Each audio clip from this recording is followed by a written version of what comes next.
my week 14 biggest fantasy heroes and biggest fantasy losers. Let's start off with my heroes. Josh Allen, 51.9 fantasy points. He might have had the greatest day a quarterback has ever had in NFL history. 3 passing touchdowns, 3 rushing touchdowns. He is the Buffalo Bills offense, and we're continuing to see that this year more than ever because of performance like this.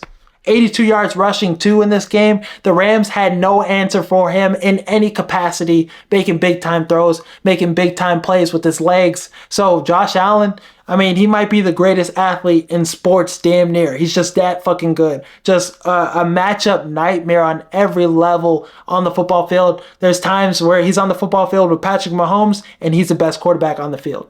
Any other quarterback too. When any other better quarterbacks in the league are on the opposite side of the field, he's the best quarterback on the field. So I don't know what the Buffalo Bills would look like without him. Probably be first pick bad, a 3-10 football team. Sean McDermott, he gets saved by having a quarterback like Josh Allen, a quarterback that answers the bell every single time. The only time you can beat the Bills is when they beat themselves and when their head coach beats them. So having Josh Allen as your fantasy quarterback, this is the right time. 51 points and maybe an important week in fantasy football for you. He had 51 points for me this week, and man, that performance damn near won me my matchup this week. Alone, just him. I had pedestrian numbers from everybody else, but Josh Allen, man, he's fucking different. So if you have him as your quarterback, championship, you're gonna win the championship. I don't see him getting shut down by the Detroit Lions or any of these other matchups they got coming up, especially for him trying to make that MVP case and winning the MVP.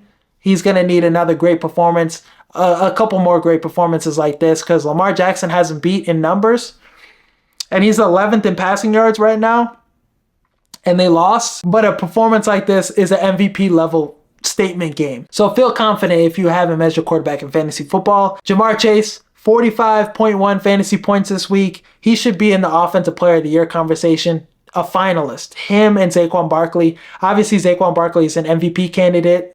He's probably going to win Offensive Player of the Year if he breaks Eric Dickerson rushing record. But Jamar Chase right now he's on pace to win the Triple Crown. He leads the NFL in receptions, receiving yards, receiving touchdowns, and another primetime masterclass. 14 catches, 177 yards, 2 touchdowns. Just different. In primetime games, the lowest amount of yards he had receiving was 118. So in these biggest games, he shows up. And him and Joe Burrow, these are historic seasons they're putting up.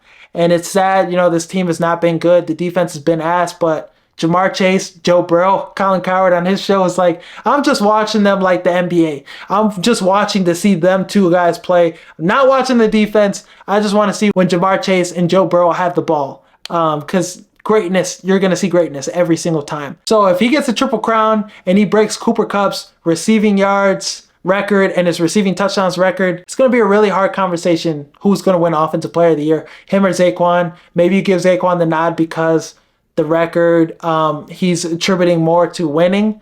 But it's just, the Bengals dealt a bad hand with injuries and their defense is playing so bad. Got to feel for Joe Burrow and Jamar Chase, who are having great seasons. Jamar Chase needed to get paid before the season, but right now he needs to get paid. T. Higgins, he's looking like he's going to walk, and you're looking like you're going to let him walk. Jamar Chase needs to have a contract by the end of the season. He needs to be the highest paid receiver in the NFL because that's the season he's having right now. Puka Nacua is another great receiver that had a great week. 41.8 points. Might be the most complete receiver in the NFL. He's great run blocking. You can hand him the ball. He'll get a couple carries and he'll make big plays. He had a rushing touchdown.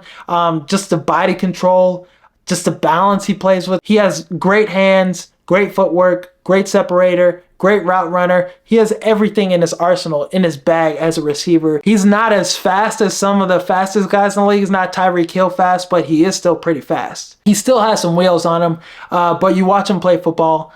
This is just a football guy.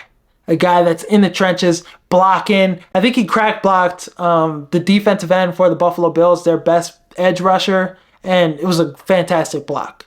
So he plays winning football, and he comes up clutch. had the game-winning touchdown against the Buffalo Bills. So everything about his game, you fucking love. Having him in fantasy right now when he's healthy, I mean, he's still going to have 1,000 yards, and he missed a lot of games this season. Very impressive season for him. But if he was playing all 17 games this year, he'd be right where Jamar Chase is receiving-wise. Receptions, receiving touchdowns. He'd be having another great season. Even better than the rookie season he had. Now for my biggest losers of Week 14, Cole Kmet, 0 points. A stinker performance from him. He had one drop it was a huge drop. It was a bad drop from him. And he's had a couple drops this season where it's like, come on, dude, you're better than this. But other than that, really didn't have too many targets in this game. I think he had only one. And when he's not a main focal point in this offense, he's just out there doing cardio. He's been struggling and, blocking this season. Couple missed blocks this season. A couple head scratching plays where he's missing a block or two, disengaging from his guy, just looking lost out there. I think scheme wise, when he is a factor in the game, the Bears win. When they are getting him involved and he's having a huge day, the Bears win. So that's something they need to get back into. He's a top tight end in the league, I think. But this year, it's been a really disappointing fantasy season for him, and a disappointing season all in all for him. The other biggest loser I had was the Bears defense. -5 points this last week, and they've been disappointing this year too. Eberflus the last couple weeks hasn't been doing a great job. They've been getting scored on. They've been a great defense. They were an elite defense to start the year, but these last couple weeks, Cardinals, Patriots, some of these NFC North teams have had a lot of success against them, and this is not the defense we saw last year towards the end of the season, and not the defense we saw at the start of the year. This is not a defense that's getting turnovers. They're not getting sacks. They're not doing anything great, really. So if you're still starting them in fantasy, I think you should rethink it. You need to look more at matchups. What defense is going to go against an offense like the Tennessee Titans or the Jaguars? Let me pick that defense because I know they're going to have a lot of sacks. They're going to have some interceptions. Mac Jones is turning the ball over. So look at it more matchup based. I wouldn't trust this Bears defense anymore, especially after the 49ers game. Couldn't tackle anybody. Couldn't stop a cold. So that's an adjustment I would make for the fantasy playoffs and for fantasy week 15.